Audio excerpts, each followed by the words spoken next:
Hello and welcome everyone, welcome to GK update. GK update চ্যানেলে তোমাদের সবাইকে স্বাগত জানাই।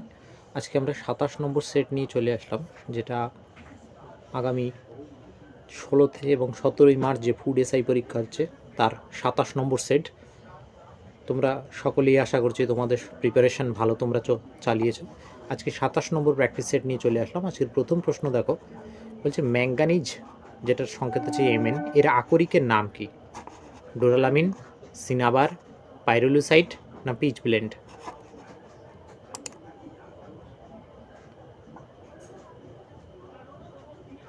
তো আমাদের সঠিক অ্যান্সার কী হয়ে যাবে? সঠিক অ্যান্সার কিন্তু হয়ে যাবে ম্যাঙ্গানিজের আকরিকের নাম হচ্ছে পাইরুলুসাইট। অপশন সি হয়ে যাবে আমাদের সঠিক অ্যান্সার। ঠিক আছে, চলো নেক্সট প্রশ্নে চলে যাব। আচ্ছা, তার সঙ্গে অ্যাডিশনাল নোটটা একটু দেখে নাও। বলছে ম্যাঙ্গানিজ উৎপাদনে পৃথিবীতে ভারতের স্থান কত? তৃতীয়। ঠিক আছে, তৃতীয় হচ্ছে ম্যাঙ্গানিজ উৎপাদনে ভারতের স্থান পৃথিবীতে। আর ম্যাঙ্গানিজ সঞ্চয়ে উড়িষ্যা ভারতের প্রথম স্থান অধিকার করেছে। তাহলে পৃথিবীতে হচ্ছে তৃতীয় নম্বর। আর ভারতের মধ্যে কোন রাজ্যে সবচেয়ে বেশি সঞ্চয় আছে? সেটা হচ্ছে উড়িষ্যায় প্রথম সঞ্চয়। আর যেটা ম্যাঙ্গানিজ উৎপাদনে প্রথম উৎপাদক রাজ্য কোনটা? ম্যাঙ্গানিজ উৎপাদনে ভারতের প্রথম উৎপাদক রাজ্য হচ্ছে মধ্যপ্রদেশ। ঠিক আছে, তো এই জায়গাটা একটু গন্ডগোল হবে, তোমরা একটু ঠিক করে দেখে নিও যে ম্যাঙ্গানিজ সঞ্চয় হচ্ছে প্রথম হচ্ছে উড়িষ্যা, আর উৎপাদনে প্রথম রাজ্য হচ্ছে মধ্যপ্রদেশ। ঠিক আছে, চলো নেক্সট প্রশ্নে চলে যাই। ভারতে ইউনেস্কো প্রদত্ত মোট কতগুলি ওয়ার্ল্ড হেরিটেজ সাইট আছে?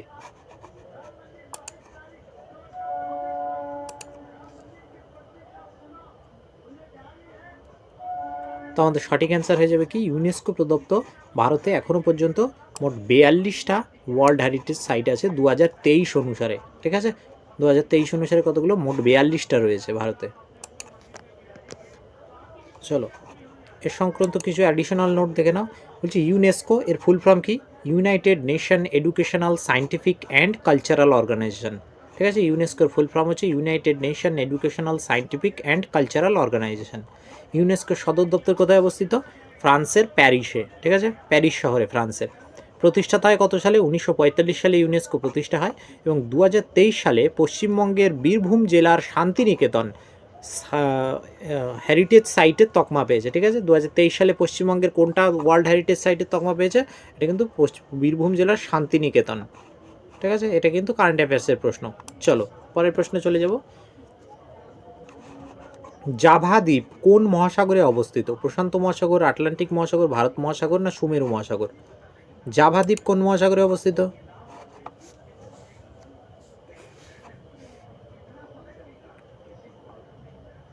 তো আমাদের সঠিক অ্যান্সার হয়ে যাবে অপশন এ, প্রশান্ত মহাসাগরে অবস্থিত হচ্ছে জাভা দ্বীপ।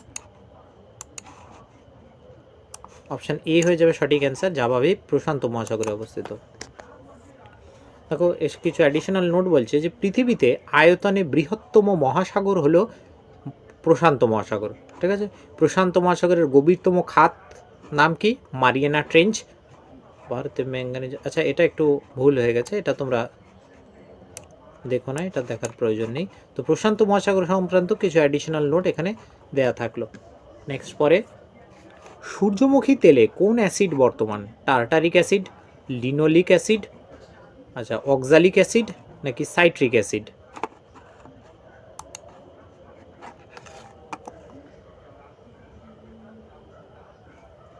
তো আমাদের সঠিক অ্যান্সার হয়ে যাবে কি? সূর্যমুখী তেলে কি আছে? সূর্যমুখী তেলে আমাদের অবস্থিত হচ্ছে লিনোলিক অ্যাসিড। অপশান বি হয়ে যাবে আমাদের সঠিক অ্যান্সার। ঠিক আছে, পরের প্রশ্ন। আচ্ছা, সূর্যমুখী তেল উৎপাদনে ভারতের প্রথম রাজ্য কোনটা? ভারতের প্রথম রাজ্য কিন্তু কর্ণাটক। ঠিক আছে, কর্ণাটক হচ্ছে সূর্যমুখী উৎপাদনে ভারতের প্রথম রাজ্য। নেক্সট প্রশ্ন বলছে ফাইলোরিয়া রোগের বাহক কোনটি? গোদ বা ফাইলোরিয়া রোগ, এই রোগের বাহক কোনটি?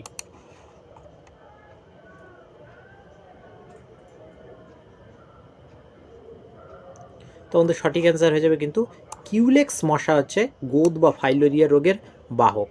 ঠিক আছে, অপশান এ হয়ে যাবে আমাদের সঠিক অ্যান্সার। দেখো এই যে কিউলেক্স মশা, এই কিউলেক্স মশার কামড়ে গোদ বা ফাইলোরিয়া রোগ যেটা হয় কিনা এলিফেন্টিয়াসিসও রোগ বলা হয়। ঠিক আছে, হাতির মতো পাত হয়ে যায়, এটা হচ্ছে গোদ বা ফাইলোরিয়া রোগ। নেক্সট, কলেরা রোগের টিকা কে আবিষ্কার করেন? Edward Jenner, Louis Pasteur, Johan Salk না মিচিয়াকি তাকাহাশি?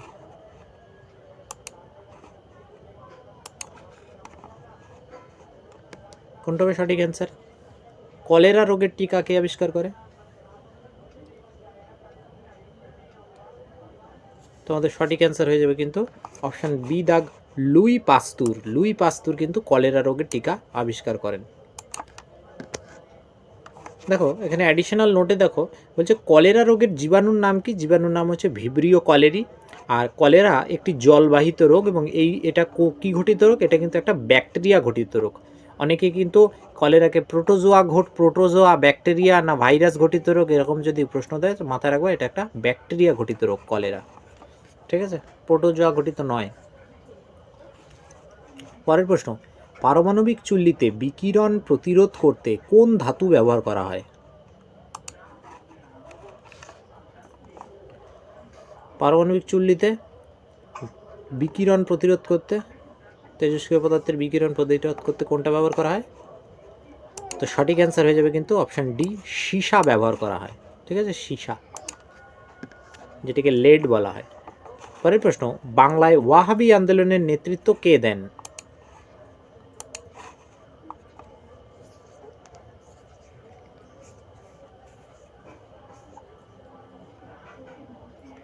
তোমাদের সঠিক অ্যান্সার হয়ে যাবে অপশান সি, মীর নিসার আলী। মীর নিসার আলী বাংলায় ওয়াহাবি আন্দোলনের নেতৃত্ব কিন্তু দিয়েছিলেন।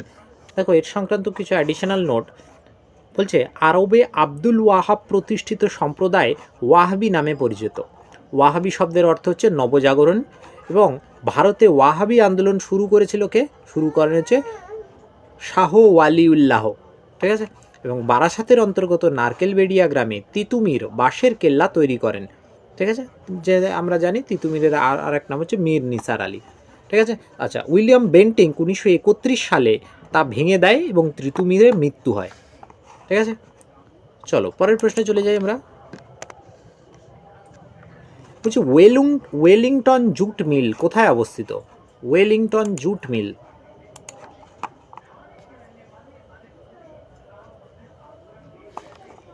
তোমাদের সঠিক অ্যান্সার হয়ে যাবে কিন্তু অপশান সি, রিষড়ায় অবস্থিত। পশ্চিমবঙ্গের রিষড়ায় ওয়েলিংটন জুট মিল অবস্থিত, option C.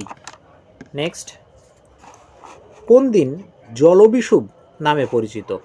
21শে March, 23শে September, 22শে December, 21শে June? কোন দিনকে আমরা জলবিষুব নামে পরিচিত আমাদের?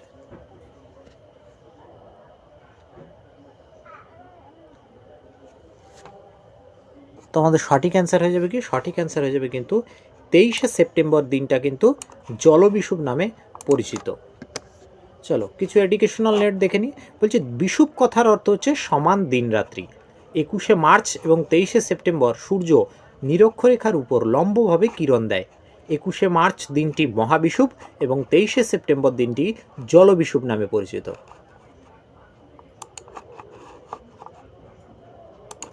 চলো পরের প্রশ্নে চলে যাব। বলছে পৃথিবীতে মোট কতগুলি অক্ষরেখা আছে? পৃথিবীতে মোট অক্ষরেখার সংখ্যা কতগুলি?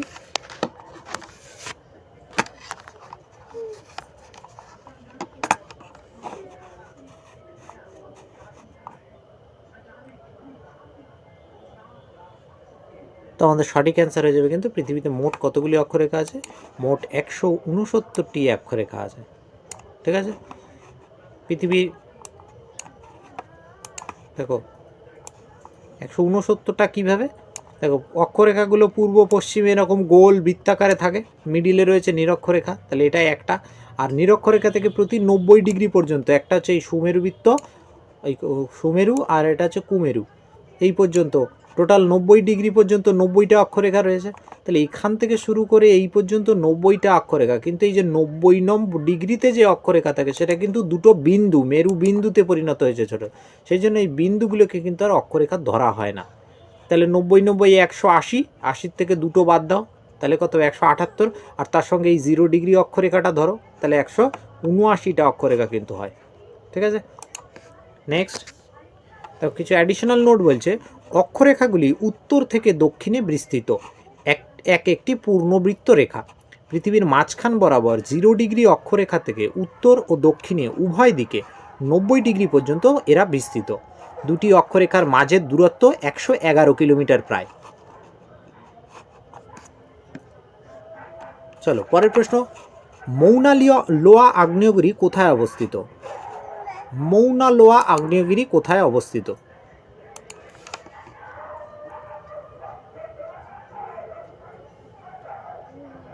তোমাদের সঠিক অ্যান্সার হয়ে যাবে কিন্তু অপশান সি, হাওয়াইতে অবস্থিত। হাওয়াই দ্বীপপুঞ্জে অবস্থিত হচ্ছে মৌনা লোয়া আগ্নেয়গিরি। পরের প্রশ্ন, সেবি এসিবিআই সেবি কত সালে গঠিত হয়?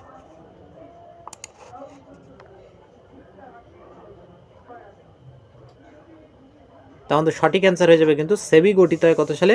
1988 সালে। ঠিক আছে, 1988 সালে গঠিত হয়েছে সেবি। অপশান ডি হয়ে যাবে সঠিক অ্যান্সার। পরের প্রশ্ন, আচ্ছা সেবি সংক্রান্ত তোমরা এখানে সেবির যে অফিসটা সেটা তুমি দেখতে পাচ্ছ, সেবির বিল্ডিংটা। এবং সেবির ফুল ফর্ম কি? সেবির ফুল ফর্ম হচ্ছে security exchange board of India. এবং সেবির মুখ্য কার্যালয় কোথায় অবস্থিত? মুম্বাইতে, মহারাষ্ট্রের মুম্বাইতে অবস্থিত। তো পরের প্রশ্ন বলছে, কত সালে ইংল্যান্ড ইউরোপীয় ইউনিয়নের সদস্য পদ ত্যাগ করে?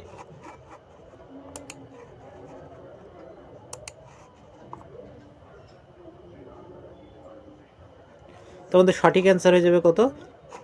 2016 সালে ইউরোপীয় ইউনিয়নের সদস্যপদ ত্যাগ করেছে হচ্ছে ইংল্যান্ড। নেক্সট প্রশ্ন, 2023 সালে কে অর্থনীতিতে নোবেল পুরস্কার লাভ করেন? এবছর অর্থনীতিতে নোবেল পুরস্কার কে লাভ করেছে?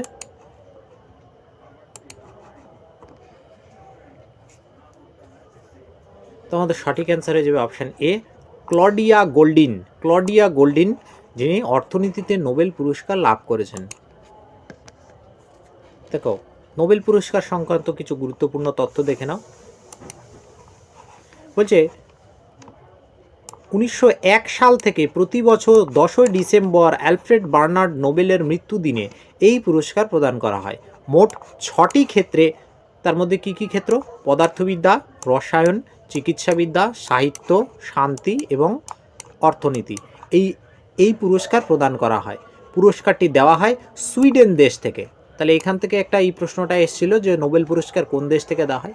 আচ্ছা, অর্থনীতিতে নোবেল পুরস্কার দেওয়া চালু হয় 1968 সালে। ঠিক আছে, প্রথম প্রদান করা হয় কিন্তু 1969 সালে। আমরা জানি অর্থনীতিতে প্রথম পুরস্কার প্রদান করা হয় কত সালে? 1969 সালে। কিন্তু যদি কখনো কোশ্চেন দেয় যে অর্থনীতিতে নোবেল পুরস্কার প্রদান চালু হয় কত সালে, সেটা হচ্ছে 1968 সালে। এবং তার পরের বছর 1969 সাল থেকে প্রথম প্রদান করা চালু হয়। ঠিক আছে, নেক্সট প্রশ্নে চলে যাব। অবনী বাড়িয়াছ কার রচনা? এটা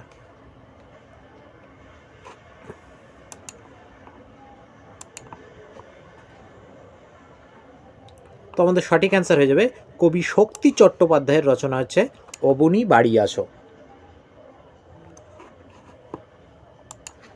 ঠিক আছে, নেক্সট, আনন্দধারা কার আত্মজীবনী? নিম্নের কার আত্মজীবনীর নাম আনন্দধারা?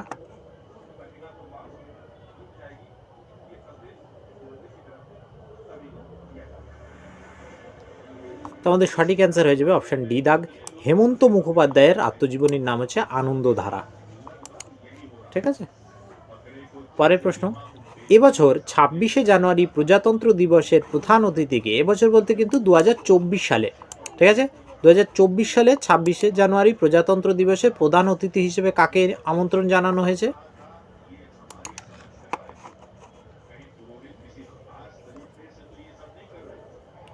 তো আমাদের সঠিক অ্যান্সার হয়ে যাবে কিন্তু ফ্রান্সের প্রেসিডেন্টসে কিন্তু আমন্ত্রণ জানানো হয়েছে 2024 সালের 26শে জানুয়ারি প্রজাতন্ত্র দিবসের প্যারেডে। দেখো কিন্তু অ্যাডিশনাল নোট বলছে 2024 সালে প্রজাতন্ত্র দিবসে আমন্ত্রণ জানানো হয়েছে ফরাসি প্রেসিডেন্ট ইমানুয়েল ম্যাক্রোকে। তাকে ইমানুয়েল ম্যাক্রো নামটা মনে রাখবে, আসতে পারে যে ইমানুয়েল ম্যাক্রোকে 2024 সালে প্রজাতন্ত্র দিবসে আমন্ত্রণ জানানো হয়েছে। প্রথমে আমেরিকার প্রেসিডেন্ট জো বাইডেনকে আমন্ত্রণ জানানো হয়, কিন্তু তিনি তা গ্রহণ করেননি।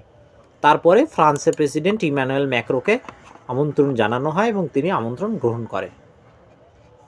নেক্সট প্রশ্ন, মধুবনী চিত্রকলা কোন রাজ্যে বিখ্যাত? তোমরা পাশে মধুবনী চিত্রকলার একটা নিদর্শন দেখতে পাচ্ছ। মধুবনী চিত্রকলা কোন রাজ্যে বিখ্যাত?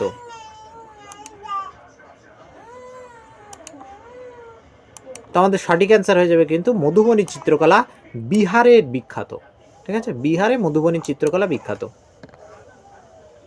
দেখো মধুবনী চিত্রকলা সংক্রান্ত তথ্য বলছে, রাজা জনক রাম ও সীতার বিয়ের ছবি চিত্রকারদের আঁকতে বলেছিলেন, সেই থেকে মধুবনী চিত্রকলার উৎপত্তি। তাহলে মধুবনী চিত্রকলা যদি কখনো প্রশ্ন আসে যে মধুবনী চিত্রকলা কিসের সঙ্গে সম্পর্কিত, এবং রাম সীতার বিবাহ সংক্রান্ত চিত্রকলা হচ্ছে মধুবনী চিত্রকলা, এবং সেখান থেকে পরবর্তীকালে এর আরও বিভিন্ন শাখা প্রশাখা, যেমন পশু পাখির ছবি, প্রাণীর ছবি, ঠিক আছে, এগুলো আঁকা শুরু হয়। লাস্ট প্রশ্ন, 20 নম্বর প্রশ্ন বলছে, অল ইন্ডিয়া রেডিও কত সালে স্থাপিত হয়?